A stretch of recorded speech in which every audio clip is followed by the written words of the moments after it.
আলহামদুলিল্লাহ ওয়াসসালাতু ওয়াসসালামু আলা রাসূলিল্লাহ আম্মা বা'দ। আমার প্রিয় সম্মানিত দ্বীনী ভাইয়েরা, আসসালামু আলাইকুম ওয়া রাহমাতুল্লাহি ওয়া বারাকাতুহু। আমরা সবাই জানি আমাদের সামনে একটি অনেক গুরুত্বপূর্ণ দিন, বরকতময় দিন, মহান একটি দিবস আসতেছে। সেদিন হচ্ছে কি আরাফাতের দিন। আরাফাতের দিন রোজা রাখা সুন্নত, যারা হজ করবেন না তাদের জন্যই। তাহলে সেদিন বিইذنিল্লাহি আযজা ওয়া জাল আমরা সবাই রোজা রাখবো।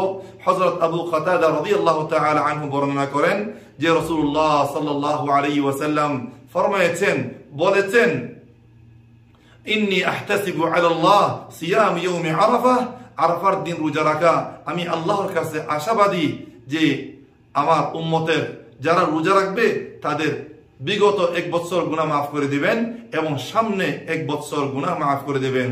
সেই জন্য ভাইরা আমার, আমরা এত বড় ফজিলত থেকে নিজকে নিজ বঞ্চিত করব না। সবাই বিইذনিল্লাহ রোজা রাখবো। আল্লাহ পাক রব্বুল আলামিন আমাদের বিগত এবং কি সামনের 2 বছর গুনাহ মাফ করে দিবেন। আসসালামু আলাইকুম ওয়া রাহমাতুল্লাহ।